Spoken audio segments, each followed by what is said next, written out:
नमस्कार। जैसे ही भारतीय जनता पार्टी के नेतृत्व वाली एनडीए की तीसरे दौर की शुरुआत होने वाली है, राजनीति में कुछ ना कुछ होता रहता है और इसकी आहट मिलना शुरू हो गई है। आहट क्योंकि ये गठबंधन की सरकार है, इसलिए उसको लेकर के कुछ ज्यादा ही है।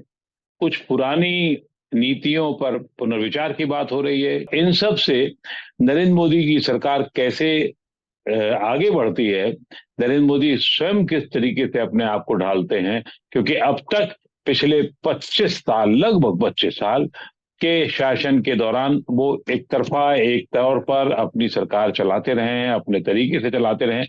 लेकिन इस बार गठबंधन की सरकार होगी, तो इस मामले में सबसे पहले जो मामला सामने आ रहा है वो है अग्निवीर योजना का, जिसको जो पिछले 3 एक साल पहले वो लागू की गई थी।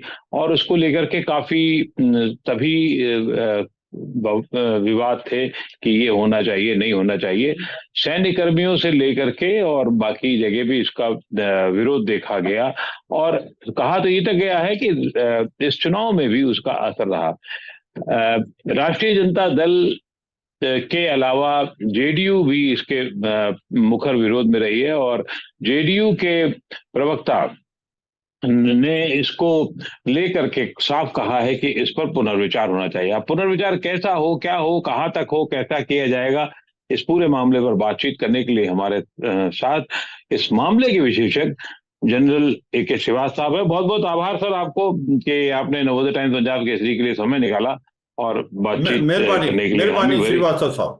सर मेहरबानी सबसे श्रीवास्तव। पहले और क्रिस्पी बातचीत हम लोग करते हैं, क्योंकि हमें लगता है कि जो एक ये विवाद खड़ा किया, क्या ये विवाद ठीक था, क्या ये विवाद पर आगे बढ़ना ठीक है, और अगर करेक्शन मोड होगा तो क्या क्या संभावनाएं हैं नरेंद्र मोदी के खुद के व्यक्तित्व को देखते हुए और संभावनाओं को देखते हुए, क्या वो किसान के मांगों की तरीके से मामला जाएगा या ओसा नहीं जाएगा। तो कुछ करेक्शंस होंगे, करेक्शन निश्चित रूप से होंगे, वो ऐसा आभास लग रहा है। क्या क्या करेक्शंस हो सकते हैं?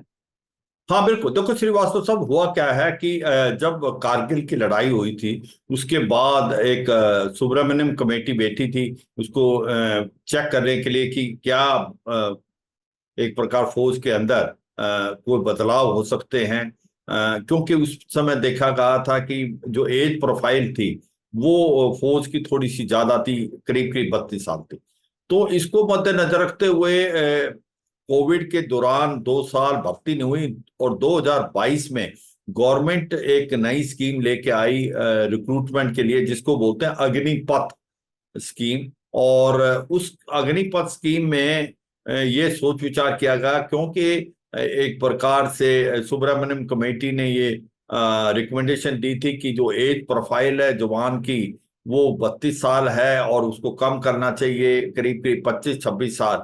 तो ये अग्निपथ स्कीम इसको कवर करेगी। और दूसरा कि जो पैसा मिलता है गवर्नमेंट को कैपिटल में वो कम होता है, क्योंकि ज्यादा पैसा रेवेन्यू में खर्च हो जाता है डिफेंस बजट का, जो कि पे और पेंशन। तो ये जो स्कीम लेके आई गवर्नमेंट 2022 में, उसमें पेंशन पे बहुत काफी कट होगा, जिसके कारण जो पैसा बचेगा कैपिटल का उसको मॉडर्नाइजेशन के लिए इस्तेमाल कर सकते हैं। इसको मद्देनजर रखते हुए गवर्नमेंट 2022 के अंदर अग्निपथ स्कीम लेके आई।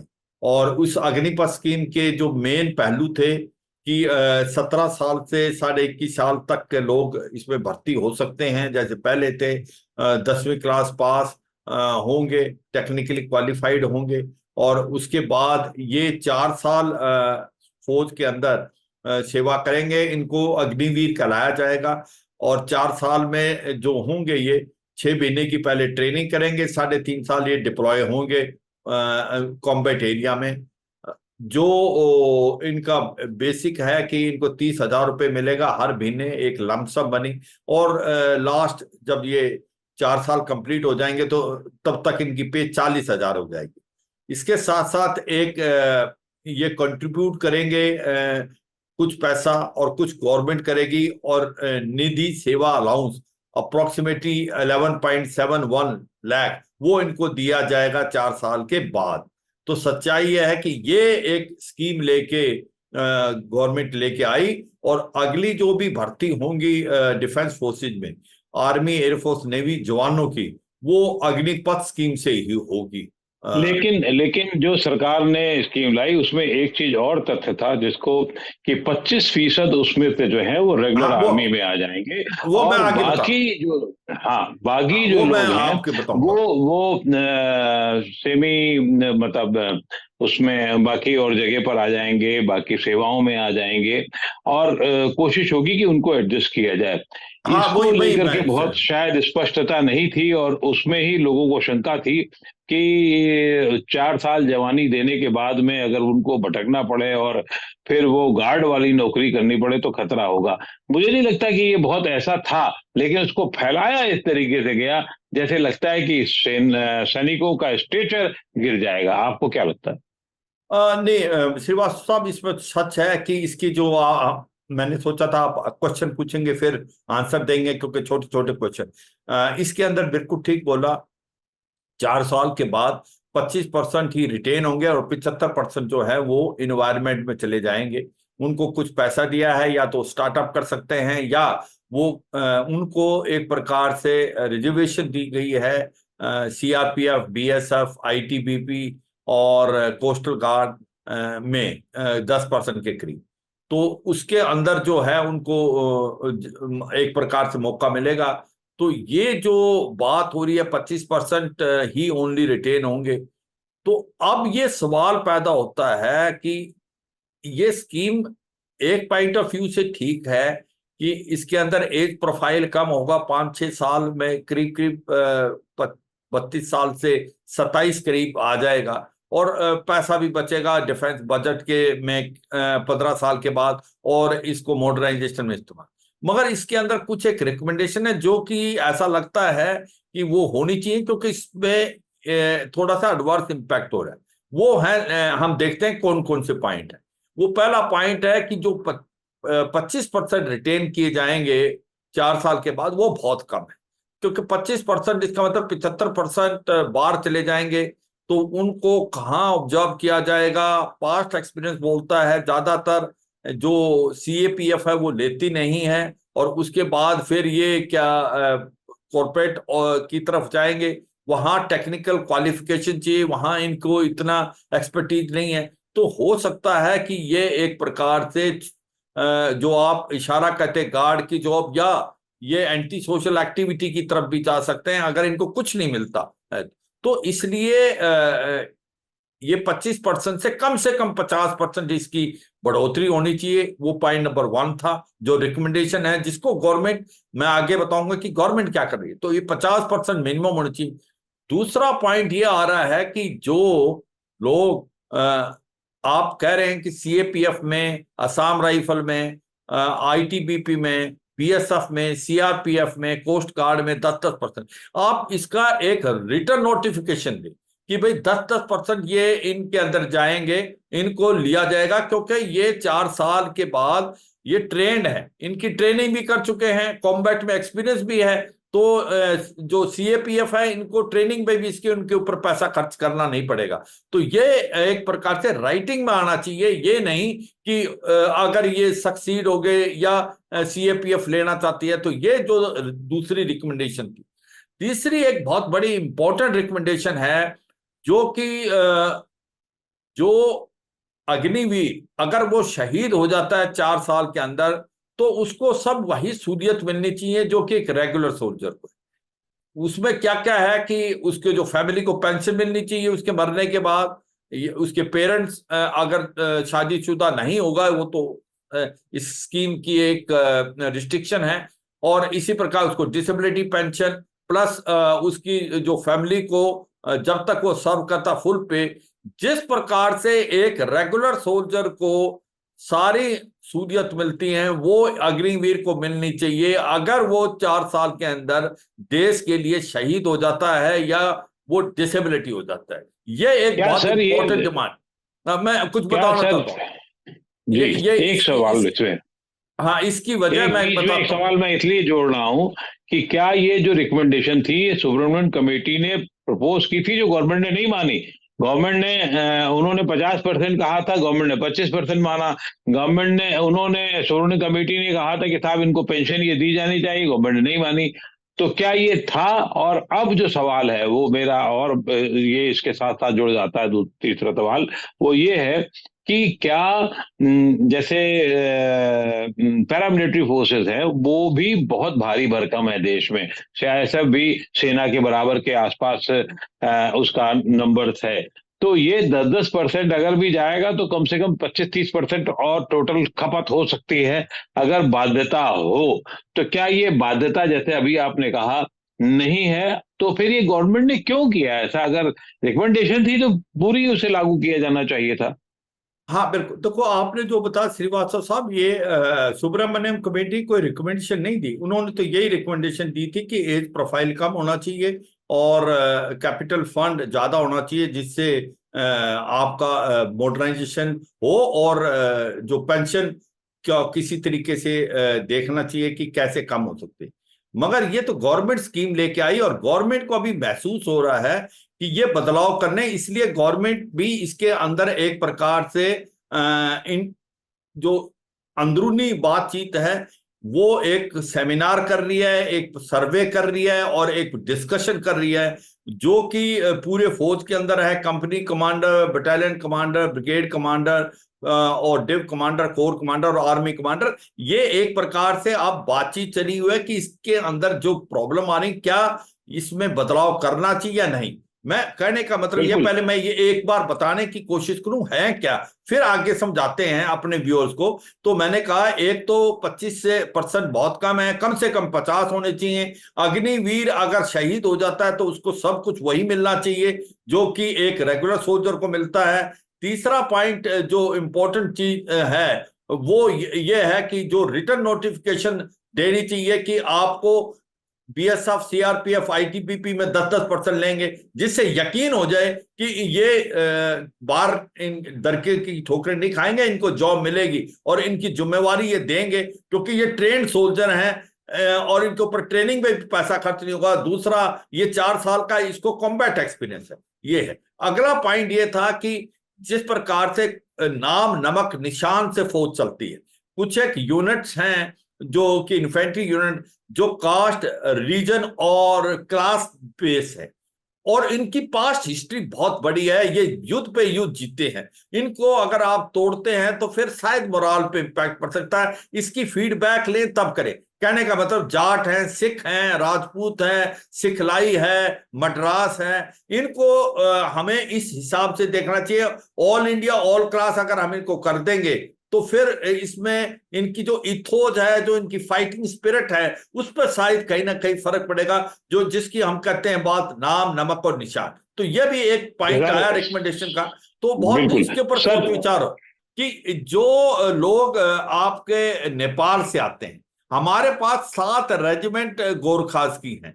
उनमें से एक गोरखा रेजिमेंट जो हमने आफ्टर इंडिपेंडेंस रेज की है, उसके अंदर भारतीय नेपाली आते हैं, पर जो 6 रेजिमेंट हैं उसमें नेपाल से आते हैं, और उनकी करीब करीब 40,000 के करीब उनकी नफरी टोटल है।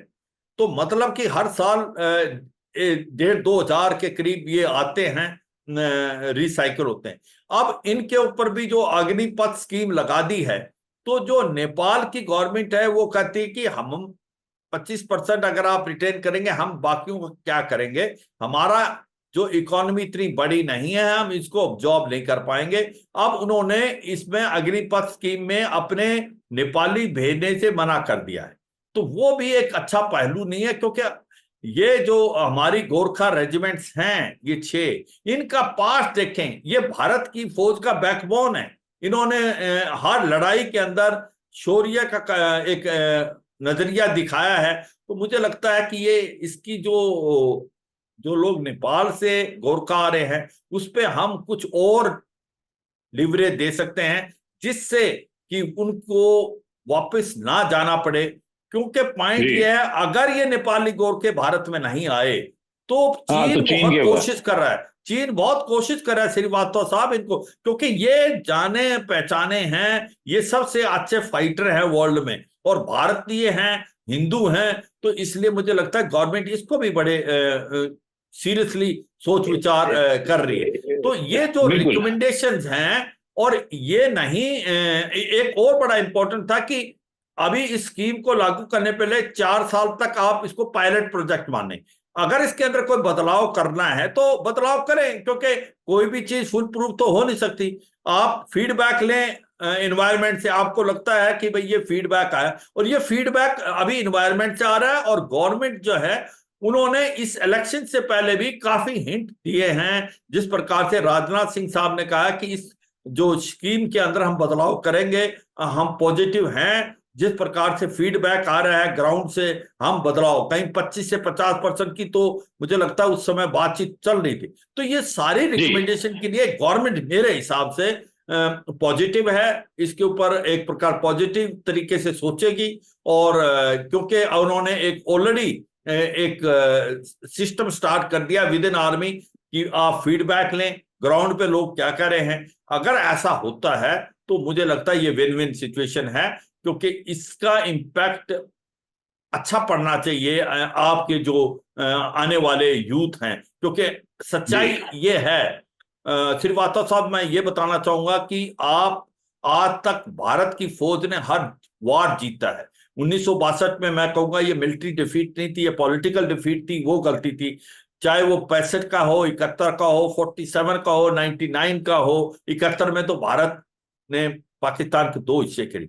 तो हमें अपनी फौज को मजबूत रखना है, बहुत जरूरी है। अगर उसमें हमें लगता है कोई हम स्कीम लेके आए हैं और वो स्कीम के अंदर कुछ बदलाव करने की जरूरत है, तो उसको पॉजिटिव माइंड से सोचना चाहिए। क्योंकि हमारा एम ये है, आप गलवान को देखें श्रीवास्तव साहब, कि जहां पर हमारे 20 जवान शहीद हुए, मगर 100 से ज्यादा चीनियों के मौत के घाट उतार दिया, और निहत्थे थे भारतीय। उसकी वजह यही थी कि जो चीन थे वो कॉन्स्पिरेशन आर्मी थी, वो डरते थे, उनको एक्सपीरियंस नहीं था। अगर आप रूस यूक्रेन की लड़ाई देखें तो रूस जो है स्टार्टिंग में बहुत अच्छा नहीं कर पाया। इतना बड़ा देश है, सबने सोचा था 15 दिन में यूक्रेन को जीत लेगा, मगर उसके पास कॉन्स्पिरेशन आर्मी थी जो कि भाड़े के हैं, 2 साल के लिए आते हैं। तो ये एक लेसन हमको एनवायरमेंट से भी पता चल रहा है कि फौज बहुत मजबूत होनी चाहिए। आपके सामने दो बहुत इंपॉर्टेंट दुश्मन हैं, नॉर्थ में चीन और वेस्ट में पाकिस्तान, उसको आप हल्के में नहीं ले सकते। जब सरकार इस मोर्चे पे लगी हुई थी, रिव्यू करने पे लगी हुई थी, तो इसको पब्लिसिटी क्यों नहीं की गई, क्यों नहीं उस पर ध्यान दिया गया?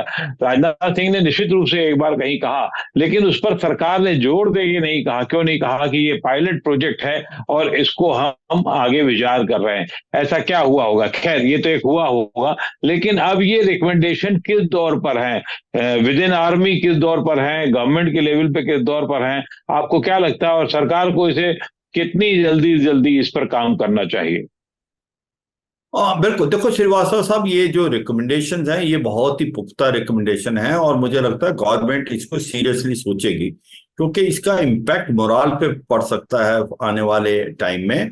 और ये जरूरी है कि आप इनके ऊपर कुछ एक, अगर आप देखें आपको सिग्नल मिल गए थे जिस प्रकार से राजनाथ सिंह ने बताया था कि हम इसके ऊपर सोच रहे हैं। कहीं हिंट दिया तो उन्होंने 25 से ज्यादा करने का, 50% या और भी ज्यादा। और कहीं ना कहीं ये भी था कि जो जिस प्रकार से फौज में अभी सर्वे के लिए हुक्म दिए हैं, और एक प्रकार से डिस्कशन, और एक प्रकार से एनवायरनमेंट से ये पता लगाना कि क्या चेंजेस होने चाहिए, क्या ग्राउंड पे हो रहा है। तो मुझे लगता है ये एक पॉजिटिव डिस्कोर्स है, और इसके अंदर ये जो 4-5 चीजें हैं इसके ऊपर पॉजिटिव सोचा जाएगा। क्योंकि वाकई आपने ठीक बोला, इसको अगर पायलट प्रोजेक्ट लेके आते, बोल के लेके आते, तो वो बेटर रहता। मगर देर आए दुरुस्त आए, इसको अभी भी पायलट प्रोजेक्ट लेके, जहां पर भी हमें खामियां लगती हैं, और इन्वायरमेंट बताता है, क्योंकि लोग जो ग्राउंड पे हैं तब पता चलेगा फीडबैक से उनका क्या एक प्रकार से नजरिया। अग्निवीर एक है, बाकी जो फौज है उसको कैसा महसूस हो रहा है। तीसरा, जो एक प्रकार से आपका पब्लिक है, जहां उनको कैसा महसूस हो रहा है, क्योंकि उनके बच्चे गए हैं इसमें अग्निवीर। तो मुझे लगता है ये सारी चीजें एक प्रकार इकट्ठी लेके, और गवर्नमेंट जी मेरे बिल्कुल हिसाब सही। से बड़ा पॉजिटिवली सोचेगी, और सोचना चाहिए, इसकी वजह बहुत बिल्कुल। इंपॉर्टेंट है। बिल्कुल श्रीवास्तव साहब। बिल्कुल बिल्कुल ठीक कह रहे हैं आप। इसको गवर्नमेंट को सोचना चाहिए, बल्कि सोर्सेस तो ये भी बता रहे हैं कि गवर्नमेंट ने इस पर एक जल्दी ही घोषणा होगी, और शायद नई सरकार की सबसे बड़ी घोषणाओं में से पहली घोषणा अग्निवीर को लेकर के ही होने वाली है। बहुत बहुत आभार आपका, जो आपने नवोदय टाइम्स पंजाब केसरी से बातचीत करने के लिए समय समय, और खास तौर से इस समस्या को लेकर के हल करने की दिशा में जो हो सकता है और जो संभावनाएं हैं उस पर बातचीत की। बहुत बहुत धन्यवाद sir, thank you. Thank you Srivastava साहब।